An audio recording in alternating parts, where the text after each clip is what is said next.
Maayong buntag, Pilipinas, Luzon, Visayas, and Mindanao. Ngayon po ay December 5 at tayo live broadcast mula dito sa Davao City gamit ang makabagong pasilidad ng People's Television sa bahaging ito ng Mindanao. Tuloy-tuloy po ang paghatid natin ng mainit na balita at impormasyon ukol sa mga hakbang ng pamahalaan para tuluyang masugpo ang COVID-19 at ang krisis na dulot nito. Ako po yung lingkod, Secretary Martin Andanar mula sa PCOO. Magandang umaga sa iyo, Rocky. Good morning, Secretary Martin. Makakasama po natin ngayong umaga ang mga kawani ng pamahalaan na handang sumagot sa mga tanong ng bayan. Maghahatid din ng ulat ang puwersa ng PTV at Philippine Broadcasting Service sa iba't ibang probinsya. Ako naman po si Yusek Rocky Ignacio mula dito sa PTV, Quezon City. Ito ang public briefing, hashtag Laging Handa PH. Dito nga po sa sentro ng Davao Region ay naipo ng ating Pangulong Rodrigo Roa Duterte ang maipagmamalaking Mindanao Media Hub. Kaya kayang magbato ng impormasyon sa malaking bahagi ng Mindanao gamit ang multi magsasama ang PTV, ang Service, Philippine Information Agency at iba pang ahensya sa ilalim ng PCOO. Ang state-of-the-art facility na ito ay naasahang magsusulong pa sa pagplad ng Region 11 at mga karatig lugar nito. Kaugnay sa formal na pagpapasinaya ng ating Mindanao Media Hub, makasama po natin si PTV Davao correspondent Roddy Ray Salas. May buntag.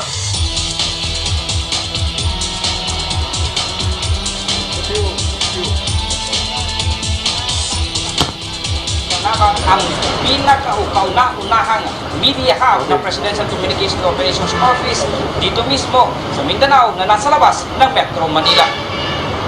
Dumanglo mismo sa inaugurasyon ng Mindanao Media Hub sina PCOO Secretary Martin Andanar, mga opisyal at ng mga ahensya na nasa ilalim ng PCOO at si Senator Christopher Lawrence Bongo bilang panauhing pandangal. Ang Mindanao Media Hub o MMH ang magsisilbing main broadcast hub ng mga rehiyon ng Region 10, 11, 12, 13 at ang Bangsamoro Autonomous Region in Muslim Mindanao ng gobyerno. Ang apat na palapag na MMH ay nagkakahalaga ng 700 million pesos na may mga state-of-the-art na mga facilities at media equipment para sa television, radio, print, online at new media. Mayroon din itong apat na malalaking studio na may kanya-kanyang mga production controls. Mayroon din itong 10 kilowatt na terrestrial transmitter at 1 kilowatt na digital transmitter at may satellite gathering system para sa news sourcing. Gagamitin ito ng People's Television, ng Radyo Pilipinas, Philippine News Agency, Information and Bureau ng Philippine News Agency, Philippine Information Agency at ng iba pang national agencies na nasa or attached agencies na nasa ilalim ng PCOO. Kahapon lamang ay binindisyonan din itong Mindanao Media Hub kung saan dinaluhan din ito ng iba't ibang mga opisyal ng PTV at ng PCOO. Yusek Rocky, kanina lamang din kinumpirma ni Senator Bongo sa PCOO na gagawa rin ng ganitong proyekto o ang Visayas Media Hub sa Visayas area naman sa susunod na taon. At yan muna ang latest mula dito sa Mindanao Media Hub. Yusek Rocky, Rodley Salas para sa Bayan.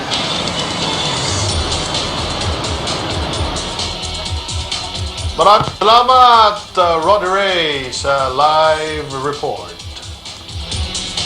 Sa baging ito ng ating program, makakasama po natin dito sa studio ang ating guest of honor sa pagbubukas ng Mindanao Media Hub para talakayin ng ilang mga issue at polisiya na may malaking epekto sa ating mga kababayan. Magandang umaga po sa inyo, Senador Bongo at DBM Secretary Wendell Avisado. Magandang umaga, Sec Martin. Magandang umaga, Sec Wendell Avisado. And welcome sa Davao. Dito tayo sa, taga dito kami ni Sequended sa Davao City.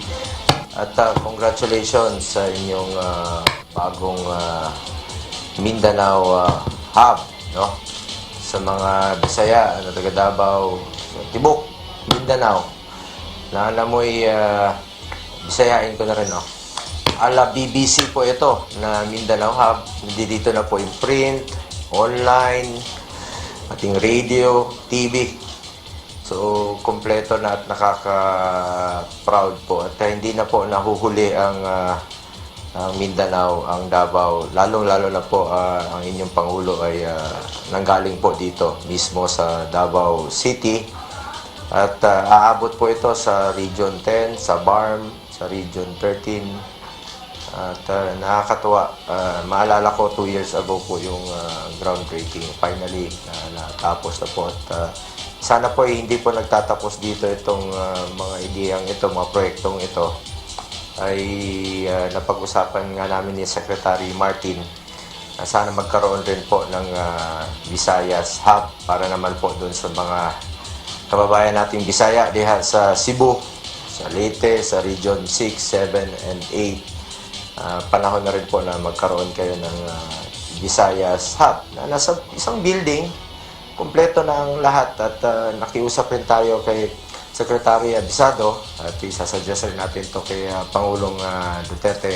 And I'm sure si Pangulo po ay taga Visayas rin po, taga Cebu. Isa rin po siyang Bisaya. At siguraduhin rin niya hindi po nahuhuli ang ating mga kababayan na dyan mismo sa Visayas. At sumang-ayon naman ang ating DBM Secretary na hopefully magkakaroon rin tayo ng groundbreaking at yung ating pangarap na magkaroon ng bagong Visayas hub tulad ng Mindanao Hub ay maisakatuparan po.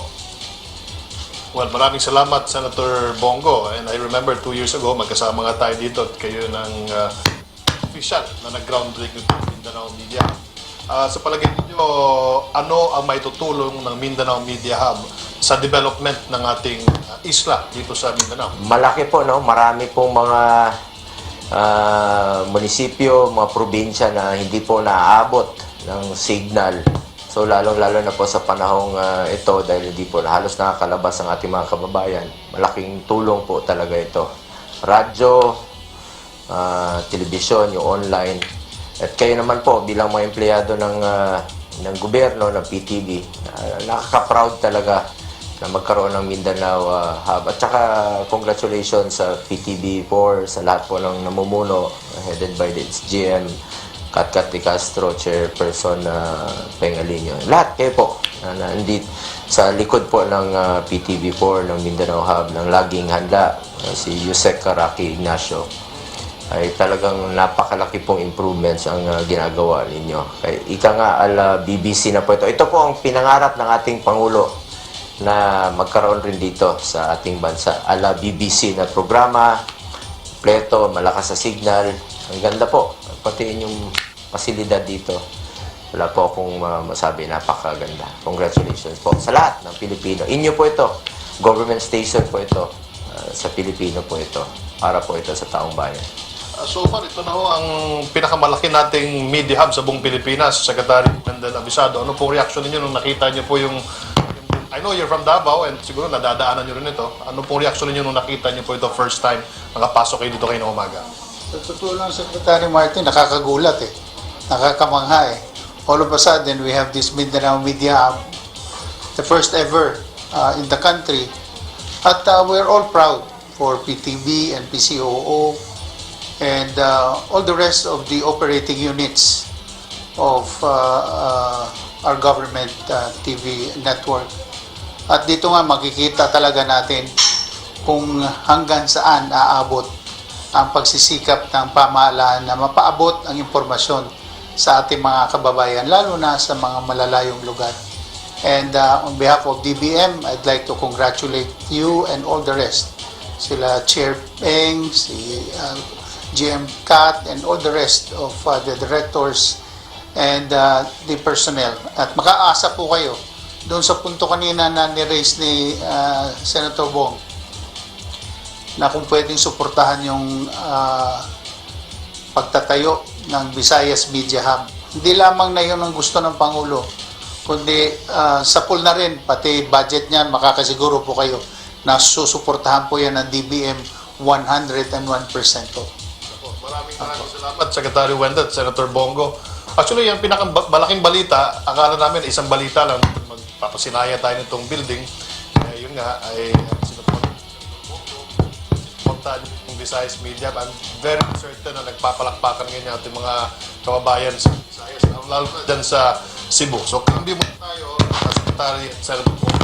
Sa issue naman tayo ng kalusugan, Senador, no? Bilang Senate Committee Chairperson for Health, nakikita nyo na bang handa ang Executive Department sakaling go signal na ang mga panguna na ibigay sa ating mga kababayan? Alam mo, Sec Martin, napaka-importante po dito sa vaccine na to ang issue ng affordability, accessibility, at unang-una, availability po sa ating mga kababayan. At dapat po unahin yung mga poor, yung mga mahirap nating mga kababayan, dapat po mauna dito. So, meron na tayong roadmap, no, na ginagawa si Secretary Galvez, at siya po ang taong inatasan ni Pangulong Duterte na nakatutok. Isang tao lang, ayaw ni Pangulo na maraming council o marami pang ibang kausap. So, siya po yung in charge. At ang panawagan ko lang po kay Secretary Galvez, unahin niyo po yung mga mahihirap, yung mga vulnerable. Once safe na po ito, napaka-importante po na dapat safe po ito at efficacy nito, yung effectivity ng vaccine. Dahil marami pa pong takot, sa totoo lang. Sa ngayon, kahit tanungin mo, sa kakaikot ko, tinatanong ko sila, tataas ba ng kamay? May mga nag-aalanganin pa. Kaya dapat unahin muna natin yung safety nitong vaccine nito. And I'm challenging Secretary Galvez, once available na po yung safe na vaccine, ay papakita niya. Along with Secretary Duque, sila po unang magpapaturok ng vaccine once safe para to encourage naman po. Pero dapat unahin poor, vulnerable, frontliners, of course. Sila yung nangunguna sa labang ito, mga sundalo, and of course, mga guro natin, mga senior citizens po na talagang vulnerable, at especially po yung mga indigent Filipino people na kailangan lumabas, magtrabaho, maghanap buhay po. Sila po yung talagang exposed dito. So, unahin po natin sila, at dapat po yung maging libre po ito sa mga mahirap. Kaya sa pag-uusap namin ni Pangulo, dapat mauna po ang mga mahirap at dapat po libre po ito. At pinaghahandaan naman po ito ng gobyerno. Ako naman bilang isang senador, naglaan na tayo ng pondo para sa vaccine. Bagamat kulang po ito, kaya iba't ibang paraan po ang gagawin. Pwedeng direct purchase, pwede rin pong government to government o bilateral multilateral loan, no? Pwede rin po i-finance po ito ng World Bank, at iba naman po yung nanggagaling po sa private sector na yung nilagdaan nila na sila po mismo ang bibili ng mga vaccine para sa kanilang mga empleyado, at kalahati po i-donate nila. So, marami tumutulong ang ating mga private sector, mga negosyante po natin. Alam naman nila na hindi po kakayanin ito ng gobyerno lamang. Maraming salamat po sa inyong suporta sa administrasyon ni Pangulong Duterte. Kailangan natin magkaisa para malampasan natin ito. Sino ba naman magtutulungan? Hindi tayo lang po, kapwa natin Pilipino. Thank you, Senator Go. Malinaw yung challenge kay Secretary Galvez at kay Secretary Francisco Duque na kayo ang dapat unang maturukan ng vaccine para to give confidence to our men. Do we have the budget for that, DBM Secretary? Well, sa pagbabalik po ng ating programang Laging Handa, maiden broadcast dito po sa Mindanao Media Hub. Please.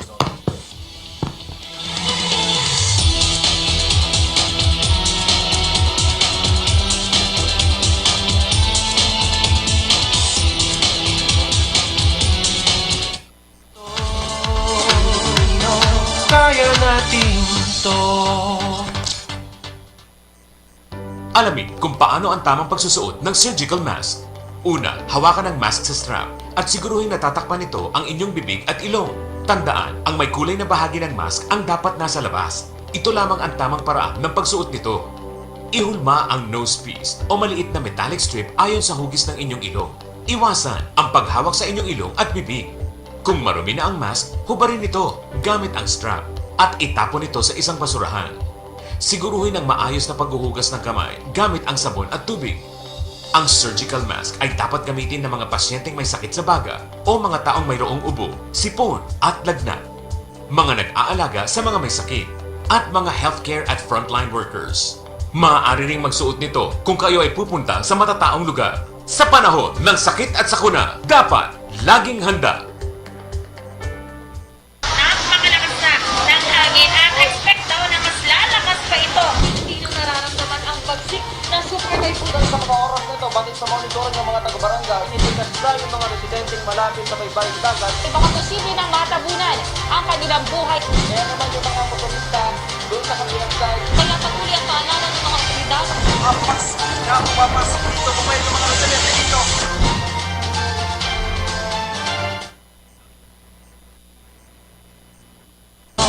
Kaya natin to. Kaya natin to.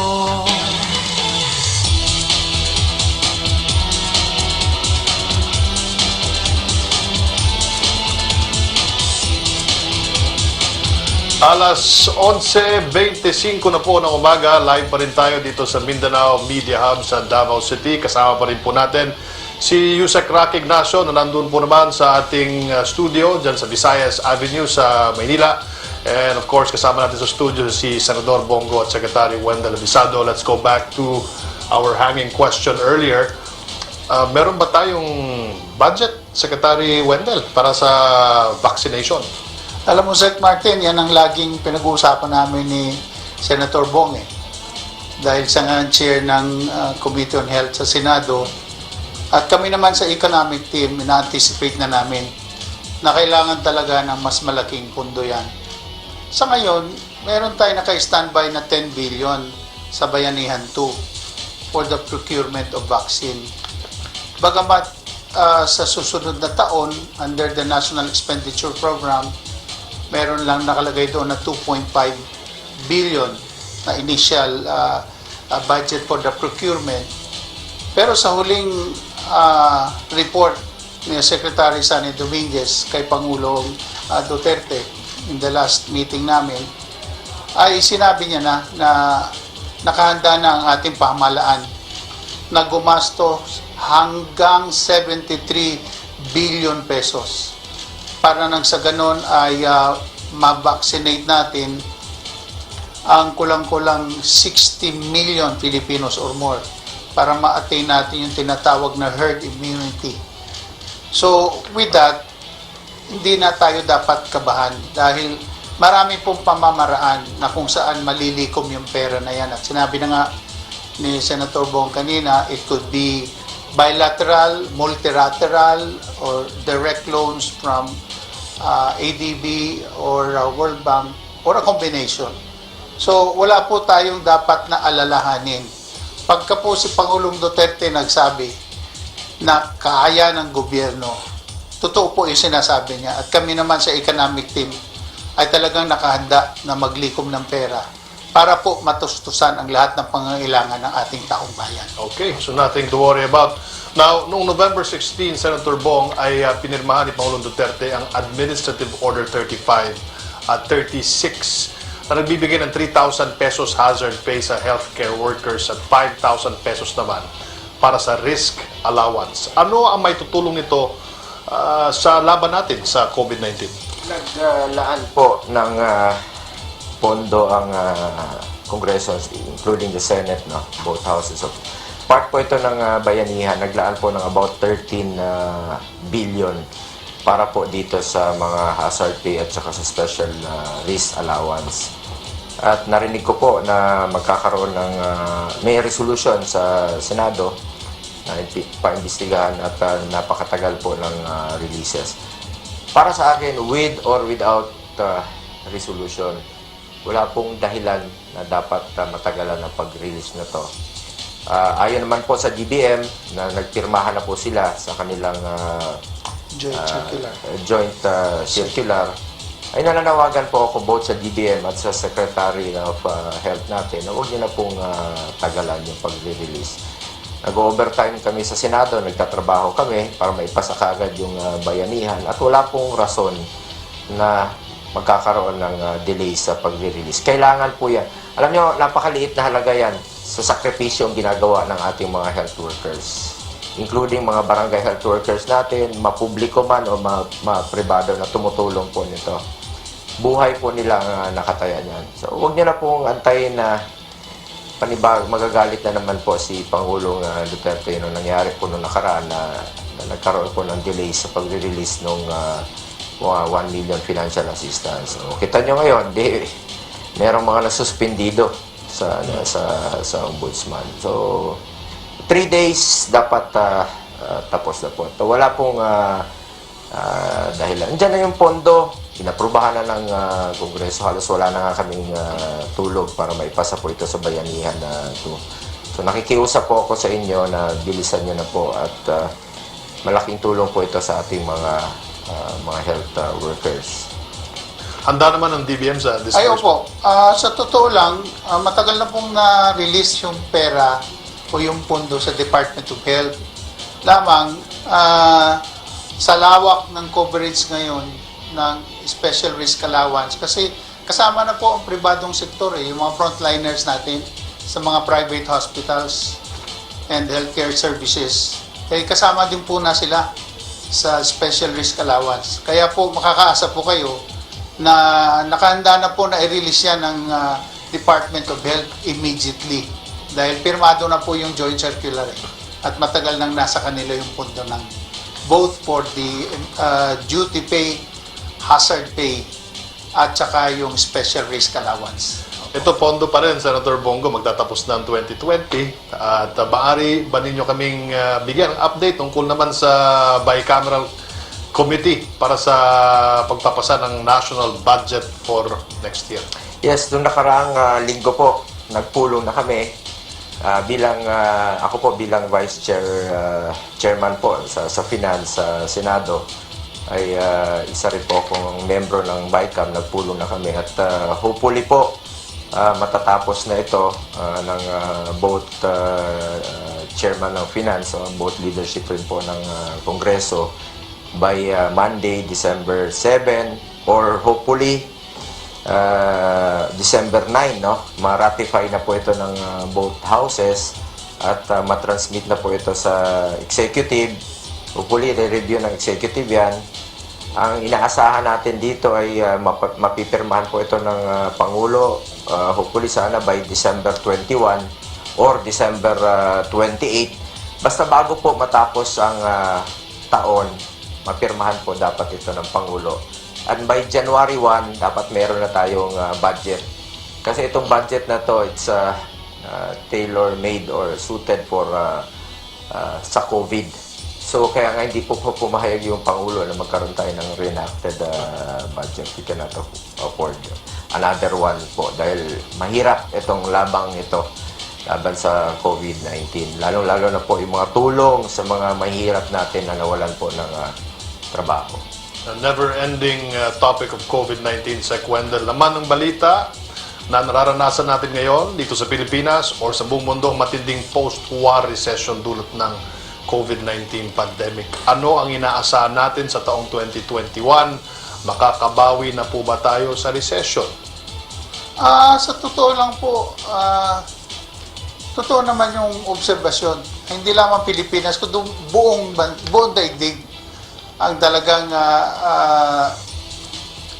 kinakaharap yung problema na yan. At dito sa ating bansa, nag-contract ang ekonomiya natin dahil nga dito sa pandemya ito. Matter of fact, umabot ng 16.9 noong July, bumaba naman sa 11.5 nitong September. And hopefully, it will further go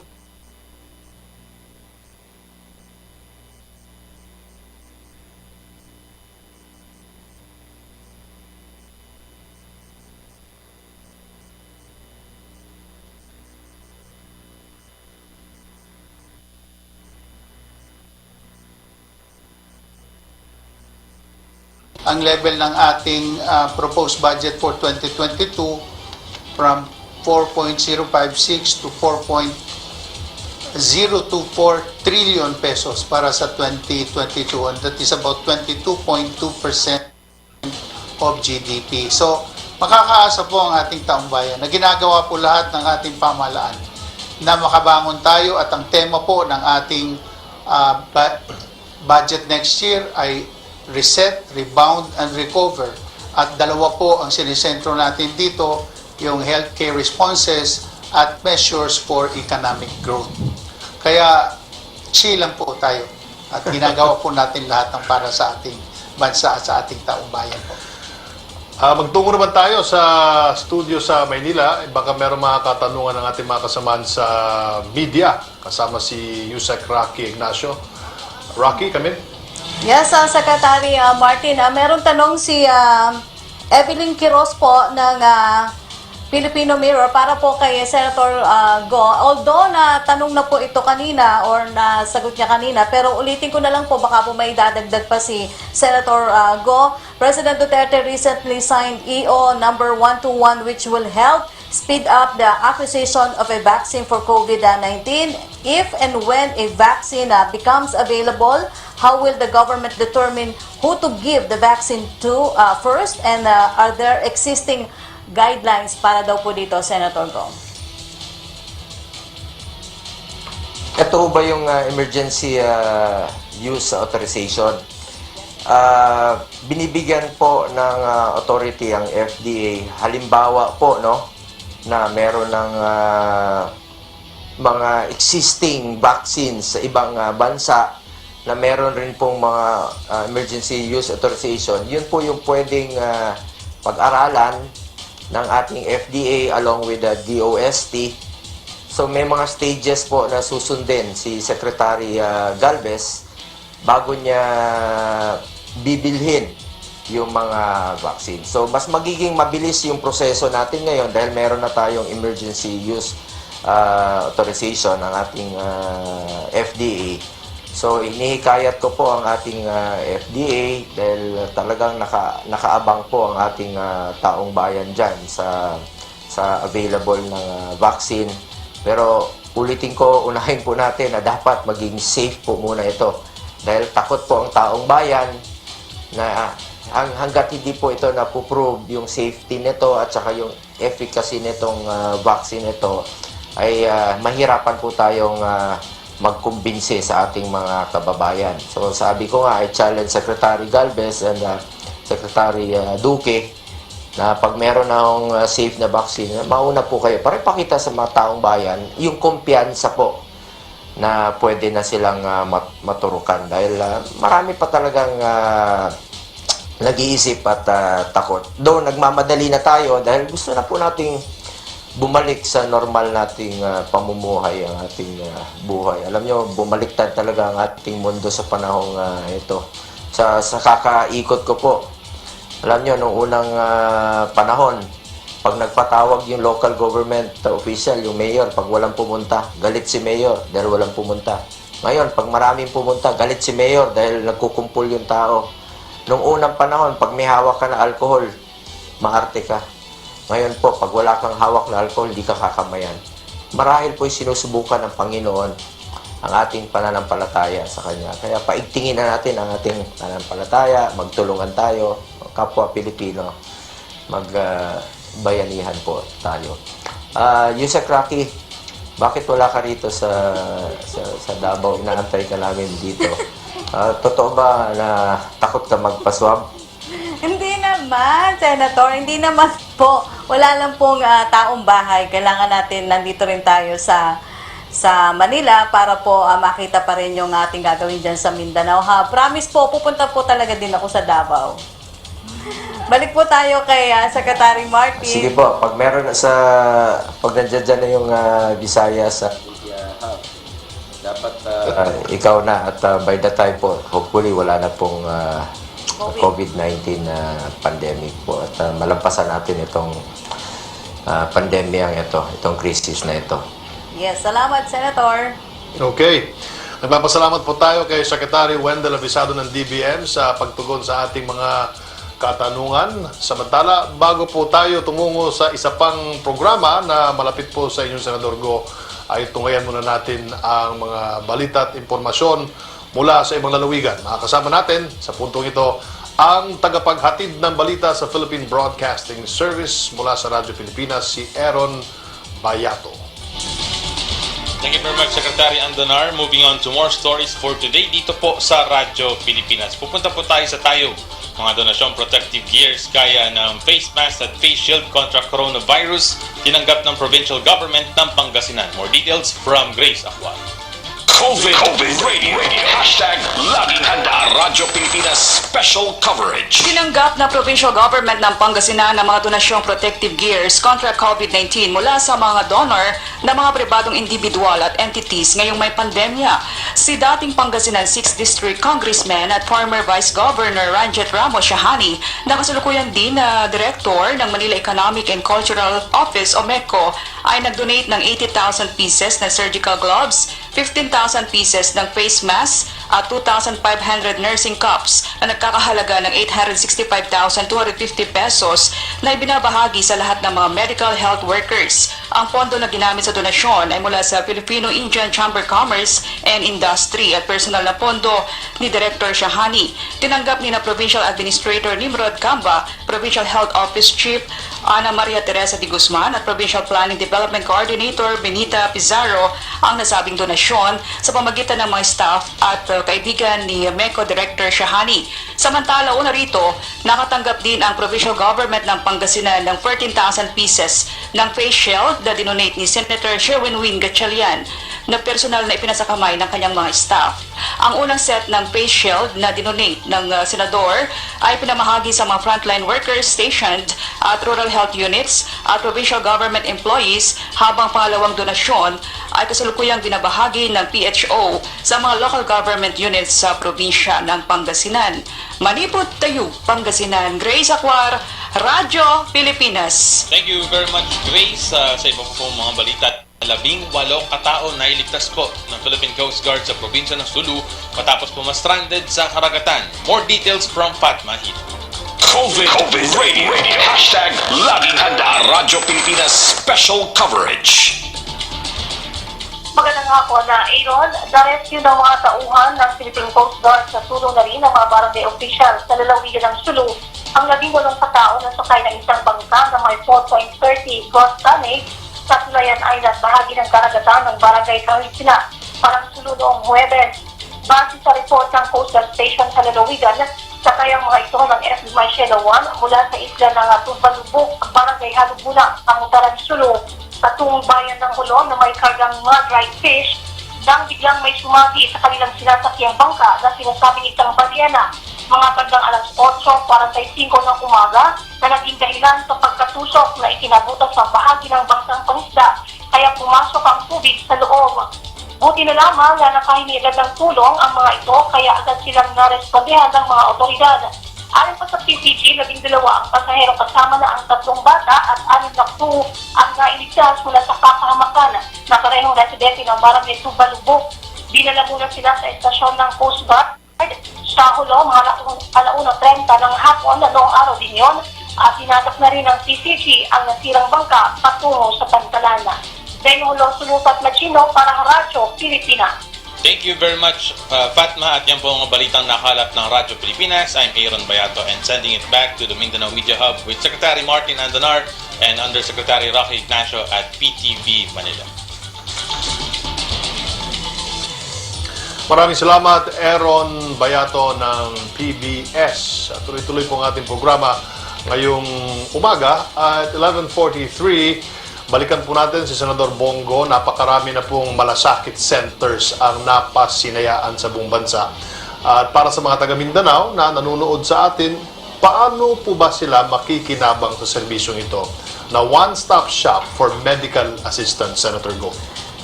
Sec Martin, kakabukas lang po natin kahapon ng pang 94th na malasakit center dyan po sa San Fernando, La Union.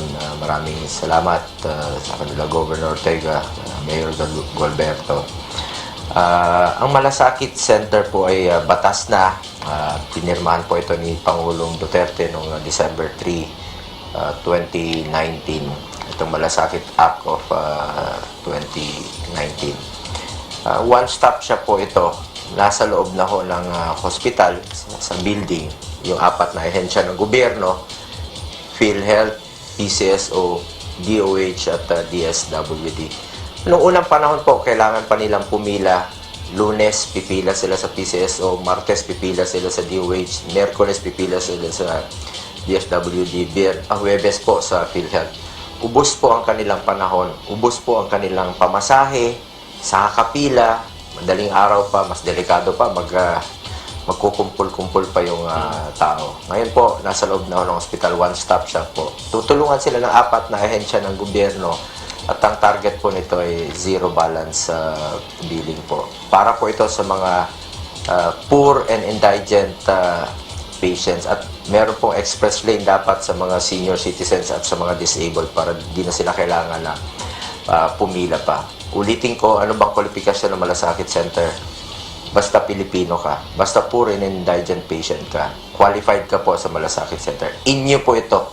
Wala pong pinipili ang Malasakit Center. Sa ngayon, mahigit 1.8 milyong pasyente na po ang natulungan. Meron na tayong 49 Malasakit Center sa Luzon. Meron tayo sa 23 sa Mindanao at 22 po sa Visayas. At tuloy-tuloy po itong pagbubukas. Dahil batas na po ito. Ayon sa batas, 73 DOH run hospital magkakaroon ng Malasakit Center. At yung mga provincial hospital naman po na gusto maglagay ng Malasakit Center, they just have to follow the criteria being set by the law para po malagyan sila ng Malasakit Center. Senator Bongo, makakasama natin ang ilan sa naging benepisaryo nito. Yusek Rocky, sino ang unang maglalahad ng kanyang kwento tungkol sa Malasakit Center?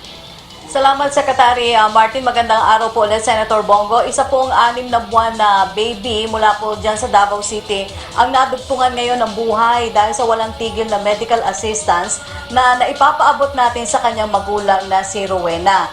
Rowena, ano ba yung dumapong sakit sa iyong bungsong anak na si Queenie?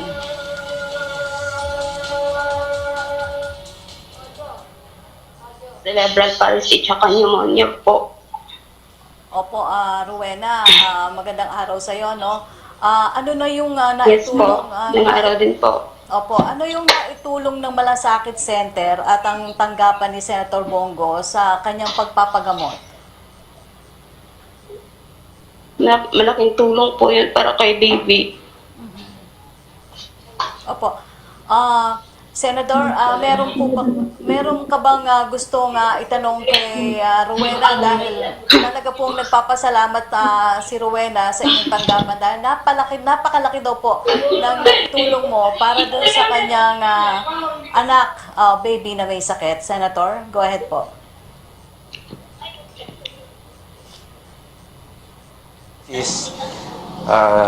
Nandito po ang inyong gobyerno. Lapitan nyo lang po ang Malasakit Center. Kami po ni Pangulong Duterte sa abot po ng aming makakaya ay tutulong kami sa inyo. Huwag ko kayo mawala ng pag-asa. Lalong-lalo na po yung mga ganong may komplikasyon na sakit po. Huwag ho kayo mag-atubiling lumapit sa amin kay Pangulong Duterte dahil trabaho po namin yan. Mag-serbisyo po sa inyo. At wag ko kayo magpasalamat sa amin dahil ulitin ko trabaho namin yan. Lapitan niyo lang po kami. Handa kaming tumulong sa inyo sa abot ng aming makakaya. 24/7 po bukas ang aming tanggapan para sa aming kapwa Pilipino. Ang sabihin sa ating Senador Rowena? Yes po. Ang gusto mong iparating o sabihin sa ating senador na si Bongo? Maraming salamat po sa tulong niyo po. Lalo na ngayon, walang-wala po. Wala po kaming ibang malapitan po. Lalo na si baby, marami pong maintenance. Ikaw ba ay nasaan na yung ospital? At oo, naiintindihan namin ang iyong pinagdaraanan ngayon. Katulad ng iyong narinig at sinabi ni Senator Bongo na huwag kayong mag-alala dahil ipapaabot ng pamahalaan yung kaukulang tulong para sa iyo. At alam ko naman na talagang, ayan, naririnig ka na ni Senator. Senator, go ahead. Mrs., huwag ko kayong mag-alala. Kami na hong bahala. Tutulungan po namin kayo. At asikasuhin mo na lang po yung anak mo. At dasal ka rin po para gumaling siya. Basta tutulong po kami sa inyo sa abot ng aming makakaya. Yun ang pakiusap ko. Alagaan mo po ang iyong anak. Unahin niyo po. Sa babayaran mo sa hospital, kami na hong tutulong dyan. Huwag mo nang alalahanin po yan. Salamat po, Senator. Okay, salamat sa iyo, Rowena. Salamat din, Senator Bongo. Samantala, 15 anyos naman po na si Aina Macalbi ay napagkalooban din ng medical assistance ng DSWD at ng opisina ni Senator Bongo. Hindi kasi sumasapat ang kita ng kanyang ama na pedicab driver para tustusan ang kanyang pangailangang medikal. Kasama natin ngayon ang pinsa ni Aina na si Jamila. Magandang umaga sa iyo, Jamila. Kumusta na yung kalagayan ni Aina ngayon? Magandang umaga po sa inyo. Opo, yung pong medical assistance na naibigay sa inyo, paano po nagamit ito para sa pagpapagamot ni Aina?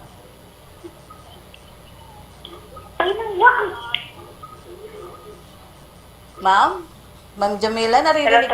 Opo. Pakiulit, ma'am. Opo. Ano po yung naitulong o yung medical assistance na naipagkaloob sa inyo para po magamit sa pagpapagamot ni Aina? Yun po, ma'am, ay binili po namin ang kanyang mga pangangailangan, yung mga, nabili po namin ng gatas niya po at saka yung pang araw-araw po yung transportation at saka yung mga ibang reseta po. Pero yung iba po, ginagawa pa po ng on-top. Inayos pa po. Opo, Senator Go, ikaw po ba ay may gustong ipahayag kay Jamila para po kay Aina sa pagpapagamot ni Aina? Ma'am, gaya ng sinabi ko kanina, huwag niyo na pong alalahanin yan. Tutulungan po kayo ng Malasakit Center. Kung hindi po available sa Malasakit Center yung mga gamot ay gagawan po natin ng paraan. Tutulong po ang aming opisina. At si Pangulong Duterte rin po ay handang tumulong sa inyo. Yan po ang parati niyang pinagbibili, lalong-lalo na po sa mga wala pong matakbuhan. Dyan po ang inyong gobyerno para tumulong po sa inyong lahat. Senator Go, meron pong mensahe sa atin si Aina. Panoorin po natin ito, Senator. Yung buntag Sir Bongo, ako po di ay City Aina Macalbi, mga yung tabang o paninghanglan ako matag-adlaw o maulang sir. Yan, Senator, inyong narinig yung naging pahayag ni Aina na isa po sa mga marami sa mga natutulungan ng ating pamahalaan. May nais po ba kayong sabihin kay Aina ngayong nanonood sa atin, Senator Go? Bisaya man siya. Sabi ko, ayaw kagol, tabang mi sa imo. Pati sa imo hang adlaw-adlaw na kanon. Araw-araw mong gagastusin po hanggang makauwi ka sa iyong tirahan, pati pamasahin niyo po ay tutulungan po namin. Huwag ka na pong mag-alala. Unahin mo ang iyong pagpapagaling at magdasal rin tayo sa ating Panginoon. Opo, doon po sa pinsa ni Aina na si Jamila. Jamila, pagkakataon mo na para makausap mo si Senator Go. Ikaw ba ay may nais pang sabihin sa kanya? Magandang umaga po sa iyo, Sir Bongo. humihingi po kami ng tulong para sa aking pinsan kasi walang-wala po talaga sila at saka alam ko po na matutulungan niyo po kami through financial at saka sa bill po ng hospital at sana po makausap niya po yung doctors niya kasi hinahanap po kami ng pang down payment at saka papalabasin daw nila si CTI na pero Okay, Jamila? Oo. Jamila, narinig naman ni Senator Go yung iyong Opo, report. kakausap. Yes, go ahead, Senator. Kakausapin po namin yung doktor ninyo para sa inyong down payment. At tutulungan namin kayo sa inyong pagpapa-hospital hanggang makauwi ho kayo, pati po ang pamasahe ninyo hanggang makauwi kayo sa inyong pamamahay. So, wag na po kayong mag-alala. Importante po ay gumaling po kayo at magkaroon kayo ng panibagong buhay. Wag nyo na pong alalahanin yan. Tutulungan po namin kayo. Okay, salamat sa iyo, Jamila. Salamat din, Senator Go. Babalik po tayo dyan sa Davao, Secretary Martin. Maraming salamat, Yusek Rocky. Senator, hindi po ba nahihirapan ng mga ahensya ng ating pamahalaan sa pag-sustain ng operasyon ng malasakit centers? 94 na. So far naman po ay nagtutulungan sila. Yung apat na ahensya ng gobyerno. Depende po sa pangangailangan. PhilHealth, PCSO, DOH at DSWD. And of course, kay Pangulong Duterte, yung atin dito is matulungan po yung pinakamahirap, yung poor and indigent patients. So, lalo-lalo na po sa panahon ng pandemya, hindi lang naman po COVID-19 ang kinakaharap natin. Marami po mga kababayan natin na may mga sakit at may mga pangailangan po sa kanilang pagpapagamot. Tuloy-tuloy po ang Malasakit Center. Inyo po yan. Ulitin ko, sa Pilipino po yan. Wala pong pinipiling pasyente ang Malasakit Center. Kayo po ay madalas na lumilibot sa buong Pilipinas, lalong-lalo na yung mga nasalanta ng bagyo, nasusunugan, at nakita po natin ang tumitinding epekto ng mga kalamidad sa bansa. Kung magkakaroon po ng Department of Disaster Resilience, ano ang maging advantage kaysa sa kasalukuyang NDRRMC lamang? Ang NDRRMC, it's a coordinating council po, no? Ito pong Department of Disaster Resilience, pasado na po ito sa lower house at nasa Senado na po ito sa komite at pinag-aaralan po ito. And I'm not losing hope po. At the proper time, kinausap ko po yung kapwa ko, Senador, ay sana po magkaroon tayo ng isang departamentong ready po, cabinet level, maging more responsive bago pa po dumating yung bagyo. Naka-preposition na po yung mga goods, coordination between different agencies and the LGUs po. Hindi yung pagkatapos pa po ng bagyo, saka darating yung mga iba't ibang ahensya ng gobyerno. Pag alis ng hepe nila, wala na rin pong maiwan dun sa mga probinsya nila. So, katulad ngayon, nagtalaga si Pangulong Duterte ng task force, no, headed by Secretary Simato and Secretary Villar para sa mga tinamaan ng bagyo. Para yung task force na yun, parang departamento na rin po yun. Bakit hindi na natin lagyan ng permanente? Dahil talagang pabalik-balik po ang bagyo. Dahil po yan sa climate change. At saka nasa Pacific Ring of Fire tayo. Halos taon-taon po, buwan-buwan, dinadaanan tayo ng bagyo dito sa ating bansa. Not only bagyo, not only baha. Lindol, pagputok ng bulkan, pati etong sunog, no? So, dapat handa tayo, especially itong rehabilitation and recovery efforts ng gobyerno na huwag pabayaan po na makabangon. At ang pinaka-importante dyan, pinapaalala ni Pangulong Duterte sa lahat, restore back to normalcy parate pag merong mga sakunang nangyayari. Bukod sa Department of Disaster Resilience na inyong isinusulong, ano po ba ang update natin sa Department of Overseas Filipinos? Nakailang paalala na po si Pangulong Duterte sa Kongreso noong mga nakaraang SONA niya na ipasa na sana ito. Tiwala pa rin po ba kayo na ito'y maisa sa batas? Pumasa na rin po ito sa lower house. Hopefully, meron na pong enhanced version. na na-file namin sa Senado along with Senator Joel, at meron kaming committee hearing ngayong darating na Lunes. Remember, more than 10 million Filipinos po ang nasa ibang bansa, overseas Filipinos. So dapat po meron rin pong departamentong nakalaan sa kanila. Alam nyo, nung nangyaring na pandemya, nananawagan sila sa radyo, sa TV, sa Facebook. Ngayon po, dapat meron ng departamentong cabinet level na malalapitan. At isa na lang po makikipag-coordinate, lalong-lalo na po sa mga problema ito ng pandemya. Uwi yung mga OFWs natin, may mag-aasikaso po sa kanila. One department, they deserve it. Hero ang tingin natin sa kanila. Bigyan natin sila ng departamentong nakatutok po sa kanila. Dapat turing natin silang mga bayani po, ang ating mga OFWs. Maraming salamat po sa inyong panahon, Senador Bongo. Baka meron po kayong reminders or huling mensahe para sa ating mga kababayan. Sa mga kababayan ko, konting tiis lang po, kapit lang kayo. Ginagawa naman po ni Pangulong Duterte ang lahat at ng kanyang administrasyon.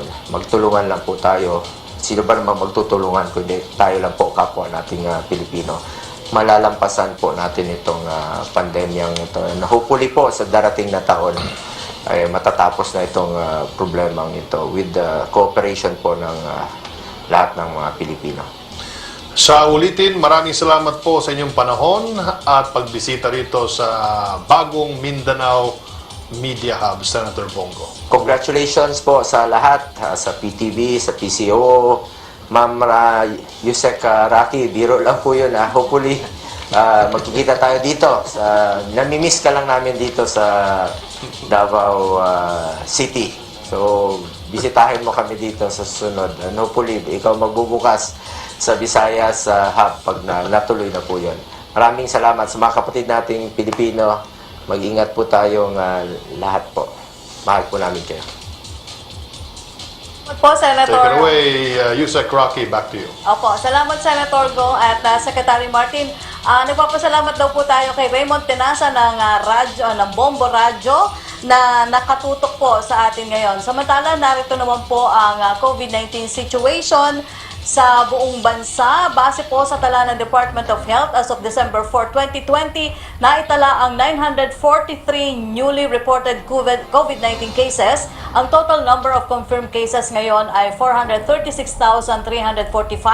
Naitala rin kahapon ang 63 katao na nasawi, kaya umabot na sa 8,509 cases ang kabuang bilang ng COVID-19 deaths sa ating bansa. Ngunit patuloy rin naman ang pagdami ng mga nakaka-recover na umakyat na sa 399,457 with 148 new recoveries recorded as of yesterday. Ang kabuang total ng ating active cases ay 28,379. Patuloy po tayong magtulungan na masugpo ang COVID-19 sa pamagitan po ng pagsasailalim sa COVID-19 test kung kinakailangan, at syempre katuwang pa rin natin dito ang Philippine Red Cross kung saan kung nais niyo pong magpa-swab test sa Red Cross, narito po ang hakbang na dapat ninyong gawin. Para sa mga nais magpa-swab test sa Philippine Red Cross, narito ang mga hakbang para kayo ay makapag-book ng inyong RT-PCR test online. Para makapag-schedule, puntahan lamang ang book.redcross1158.com at i-click ang Book as Well. Piliin ang araw at oras ng inyong RT-PCR test at i-click ang Book Now upang maidagdag ang appointment sa inyong card. Muling silipin ang mga items sa inyong card. I-click ang checkout at i-review ng mabuti ang mga inilagay na detalye. Mamili ng payment method at ilagay ang inyong payment information upang makumpleto ang bayad. Tingnan ang email para sa order confirmation. Buksan ang ECIF form sa email at i-fill out bago ang appointment. Tandaan, siguraduhin nasa venue 15 minutes bago ang inyong schedule. Ihanda rin ang proof of payment. Ang resulta ay padadala sa inyong email.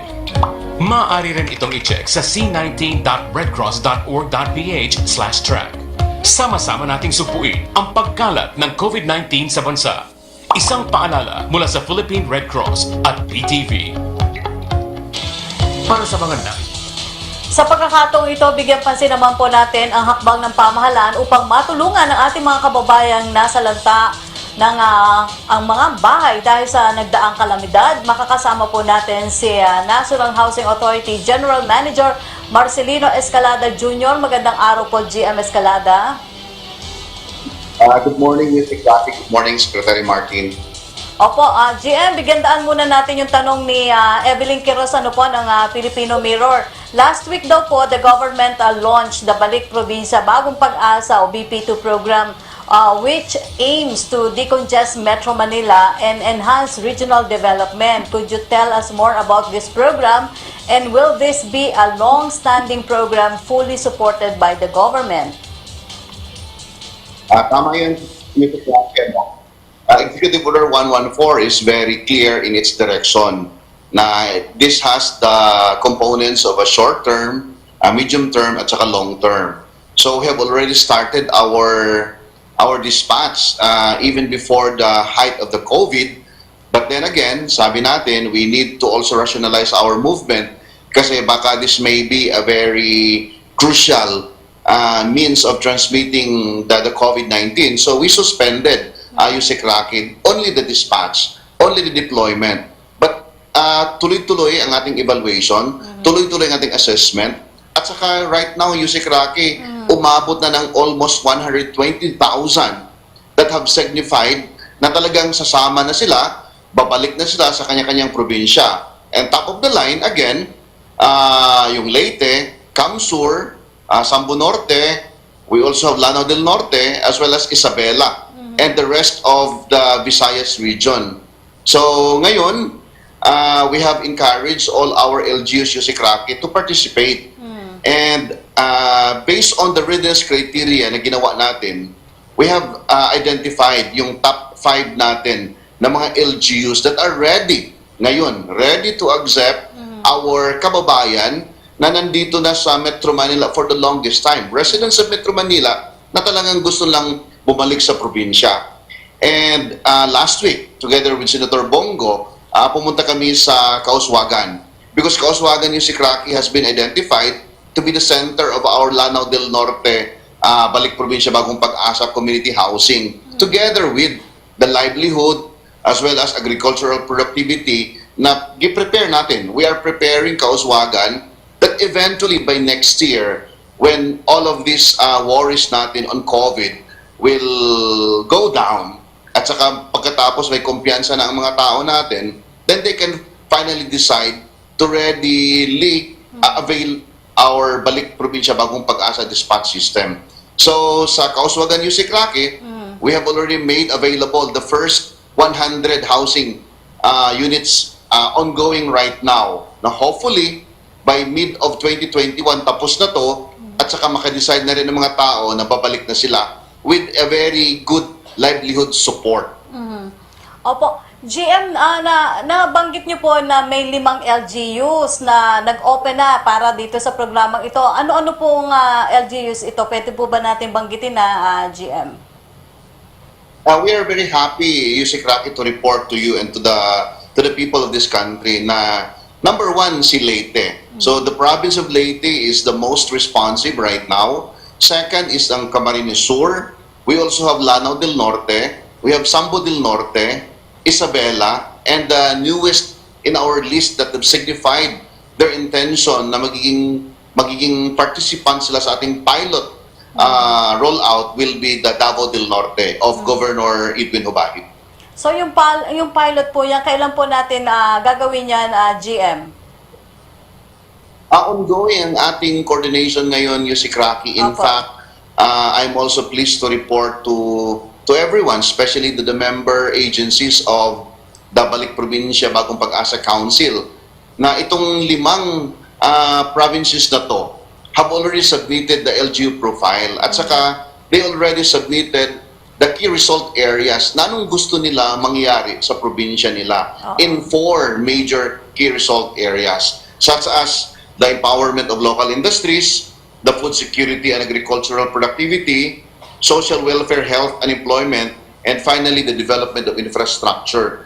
So sabi natin Yusek Raki, we will not impose, Balik Probinsya Bagong Pag-asa will not impose developments on these provinces, but sila mismo ang mag-identify kung anong gusto nila mangyari sa probinsya nila, provided that once in place na lahat, they should be ready to accept their own constituents in time. Opo, GM, nagkaroon na po ba kayo ng assessment kung ilang mga kababayan natin yung naapektuhan ng bagyo at pagbaha, yung kanilang mga bahay, at ano po yung agarang naipaabot na tulong ng NHA sa kanila? Medyo malaki yung sikrake, Senator Bongo and the rest of the team went to sa Catanduanes during the time of Rolly. And even before we took off from Catanduanes, Ulysses was already 340 kilometers off Pirac. So Senator Bongo and myself, together with Secretary Bello, Secretary Dar, Secretary Rolly Bautista, went on board to the plane on signal number 2. So that is how our senator is very purposive in his action to help our people, our kababayan. So right now, yung sikrake for the rest of the Rolly, Quinta, and Ulysses, ang na-enroll natin sa ating situational report coming from NDRMC, around 150,000 families, both partially and totally damaged.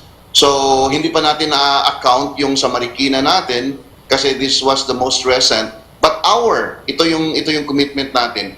Yung ating financial assistance for both, yung sa Marikina na naapektuhan, yung sa Ulysses natin in Metro Manila, sa Catanduanes and Isabela, the NHA together with DSWD, we have divided our forces, yung sikrake.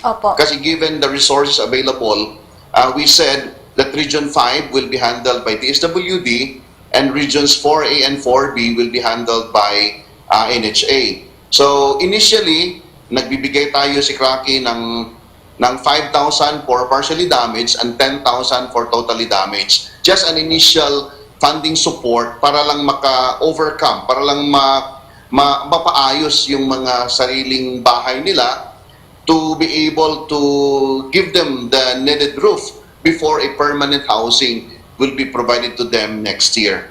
So ngayon yung sikrake, I have already written a letter request to NDRRMC indicating among others our budget proposal na gagawin na natin yung resilient housing programs intended for the Bicol region as well as in Region 2 na talagang it can withstand a 250-270 magnitude of wind and at the same time ng earthquake na medyo mataas yung intensity niya. So hopefully yung sikrake, we have already implemented and designed a very good housing resilient proposal to be implemented next year. Opo. JM, pasensya na, no? May balik lang po ako dito sa probinsya. May pahabol ko po kasi nga tanong si Laila Salaveria ng Daily Inquirer. Pa-clarify naman daw po kung kailan talaga magsisimula ulit yung pagpapauwi ng mga tao sa probinsya. Tama yung si Kraki. I'd like to clarify that.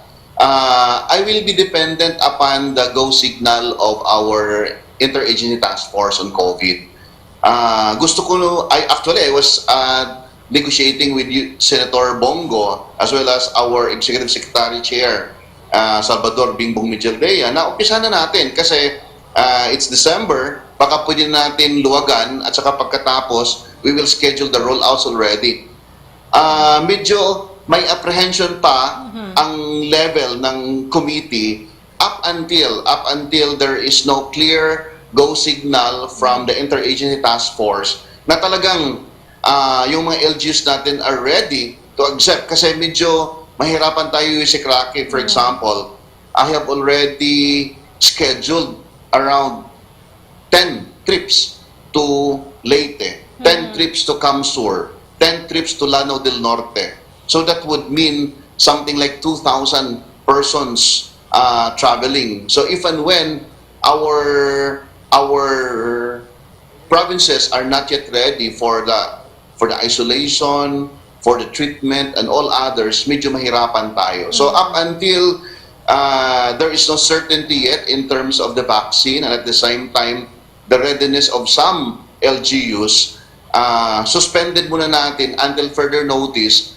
But our facility, yung sikrake, in Quezon City, we have the terminal, we have already the isolation facility. We have an overnight stay accommodation for everyone. nandito ngayon sa Quezon City. It is located in a 6.9 hectare property of NHA. Ginawa namin to parang comfortable yung mga tao natin during the dispatch system. And finally, Yusik Roque, Senator Bongo also approved together with Secretary Wendell Avisado the 1 billion fund for Balik Probinsya Bagong Pag-asa. That before we will dispatch our passengers bound to their respective provinces, they will undertake a swab test. So we will have a swab test on site, then wait for another 12 hours. The day after, the first hour in the day after, then when the result is negative, on board sila to the provinces. Pag positive naman, we will assign them to a facility where available according to our interagency task force. So ito yung mga bagong innovations natin, bagong ginawa natin to make sure that our Balik Probinsya Bagong Pag-asa will not be a transmission vehicle or transmission, tawag natin dito, carrier to where they will be going soon. So we are making sure everything is taken care of, Yusik Roque, at the dispatch center pa lamang. Opo. Dahil hindi naman daw po GM nawawala agad yung paghugupit ng bagyo at malawakang pagbaha sa ating bansa. So ano po yung nakikita nyong gagawing sistema ng National Housing Authority pagdating po dun sa paggawa, pagpapatayo ng mga nasalantang bahay sa bansa? Tama, Yusik Roque. That's a very good question you raised. You know, before the Duterte administration came, marami ng disasters na dumaan sa bansa natin. So I said to our team, we will take the lessons of Yolanda in 2013, the lessons of Pablo, the lessons of Sindong in Iligan, Cagayan de Oro corridor, the lessons of Zamboanga. So all of this, Yusik Roque, nasa literature na namin. So we will take off from the lessons we've learned in all of these disasters. So number one na lesson namin is there's a need for us to redesign our housing. Kasi yung housing natin is something that is very ordinary, something that is very normal na design. So if you are located in the provinces of Bicol, Catanduanes, Camsor, Camnorte, Marinduque, Masbate, where typhoons are regularly visiting all these areas, inulit na namin yung design. So meron na kaming mga eaves na gagawin, meron na kaming mga parapet na gagawin. In fact, hindi na expose yung ating roofing system. It will be covered by a concrete, naka-connect siya sa ating wall na concrete din. So hindi siya exposed ang ating roofing system. Plus, of course, there will be anchors. So yung mga 2 days, 3 days na advisory before a typhoon will arrive, ang gagawin ng ating mga tao is ikakabit na lang yung mga anchors kaagad eh. So naka-turn buckle siya from the roofing system to the anchor. And therefore, at any given time, when the typhoon hits the land, so hindi madadala ng ating typhoon yung mga bahay natin. That's on the design. The other is on the project implementation. Kasi in the case of Yolanda, Yusik Roque, it happened in 2013. Until now, tuloy-tuloy pa rin yung ating construction ng housing sa Yolanda Yolanda corridor. So all the way from G1, all the way that it exited in Palawan. So that's more or less 205,000. In the case dito sa Roli, that's 150,000 more or less. We said na dapat tingnan natin yung capacity ng mga LGUs. If the LGUs, Yusik Roque, have an approved local shelter plan, have a functional local housing board, and an approved comprehensive land use plan, then we will tap our LGUs because in that manner, ready sila to implement sabay with the National Housing Authority. So in that way, we're able to reduce the time of project implementation. Case in point, Yusik Roque, is what happened in Magsaysay, in Tulunan, in Kidapawan. It happened, the earthquake, exactly last year. That was November 30. And right now, as we speak, I'm already 80 or 85% complete in less than 1 year. Because of a very close collaboration and participation of the local government units. Opo. And the permittings of all of this will be handled by the LGUs. These are the lessons of Yolanda, Sendong, and Pablo. Opo. GM, masasabi ba natin na sa kabila po ng mga bagyo, yung sama ng panahon, pandemic, natutugunan ng pamahalaan yung sinasabi nating housing backlog ng bansa? Two things, Sisi Krake. Yeah. In terms of the informal sector families, NHA is actively pursuing our participation, our role in the ISF. The total backlog actually right now is something like 6.5 million. One-third of that goes to NHA, around 1.5 million. But the bigger and larger number goes to the private sector through Pag-ibig financing and other bank institutions. So, si Secretary Ed De Rosario naman is trying to consolidate all the forces available and financing available. Kasi si NHA, our market is the informal sector families, yung mga vulnerable families natin living in the coastal road, in the riversides, in the road right-of-way, and even in the calamity-stricken sites. But the bigger portion, something like 4 million, goes to the private sector. That is why we're encouraging our private sector together with the Pag-ibig Fund to also fully support the requirements of the backlog. In that way, dalawa tayong gagawa. We will have the private investments as well as the public investments, Yossi Krake. Okay. GM, kunin ko na lamang po ang inyong mensahe sa ating manonood ngayon. Yeah, in behalf of our Secretary Ed De Rosario, and our authority under my administration, tuloy-tuloy ang ating intervention for temporary shelter assistance. But we are looking forward talaga, Yossi Krake, that one day we will be able to service all the requirements of ISFs.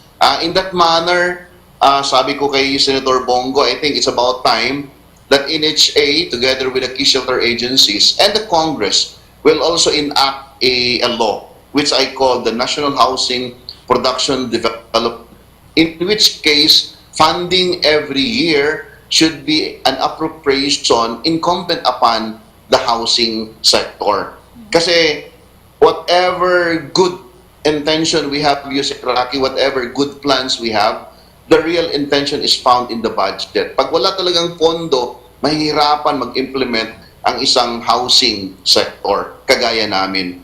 So we are making sure that all of this, once done, in the next 20 years, that was our projection with Senator Bong, that at least man lang, wala nang squatter sa sariling bayan natin, the 1.5 million more or less ang target ng NHA will be able to be addressed by then. Okay. Maraming salamat po sa inyong panahon, NHA General Manager Marcelino Escalada Jr. Samantala, makibalita naman tayo sa mga pangyayari sa Cebu. Makakasama natin si John Arua. John? Yossi Krake, ilang araw nang makalipas matapos ang malawakang pagbaha dito sa Cebu, ngunit may mga bahay pa rin ang lubog sa baha sa bayan ng Tuburan at kitang-kita rin ang bakas na iniwan ng pinsala ng naturang pagbaha sa mga apektadong residente. Pinuntahan ng PTV News Team ang mga liblib na bayan ng Cebu na lubhang na pinsala ng malawakang pagbaha dahil sa walang tigil na pagulan. Kita pa rin ang bakas na iniwan na pinsala ng pagbaha sa lugar. Hindi pa humuhupa ang tubig sa ilang bahagi ng Tuburan. Ang mga bahay na ito sa Barangay Fortaleza ay lubog pa rin sa baha. Ang pamilya na ito sa Barangay Hall na lamang muna nakatira matapos tinangay ng rumaragas ang tubig ang kanilang bahay. Na mabalik mo barog og balik among balay kasi payag lang na igo mi basin lang gud balag mag sinardinas lang ni sir. Ito ang Hagbuaya River, isa sa pinakamalaking ilog dito sa bayan ng Tuburan, sa lalawigan ng Cebu. Ilang araw na ang nakalipas matapos ang malawakang pagbaha, ngunit ganito pa rin katindi ang agos ng tubig dito sa lugar.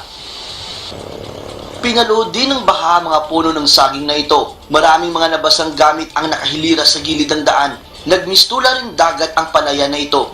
Sa bayan ng Asturias, naghihintay naman ng ayuda ang mga apektadong residente. Si Nanay Lea, hindi makalimutan ang tindi ng sinapit ng panahon ng kasagsagan ng pagbaha, kung saan kasamang tinangay ng rumaragas ang tubig ang kanilang bahay. Ewan ko nagtuot to si Roy. May nato niya dito giningagi sa mga kuan ba balay dito.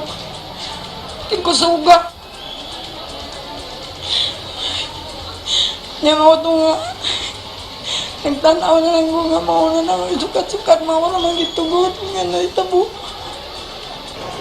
Agad namang nagpaabot ng tulong ang pamahalaang panlalawigan sa mga biktima gaya ng relief goods. Ininspeksyon rin ni Cebu Governor Gwen Garcia ang Combado River sa bayan ng Balamban kung saan umapaw ang tubig baha sa lugar. Ang isang bahagi ng retaining wall na ito ay nawasak rin ng malakas na agos ng tubig.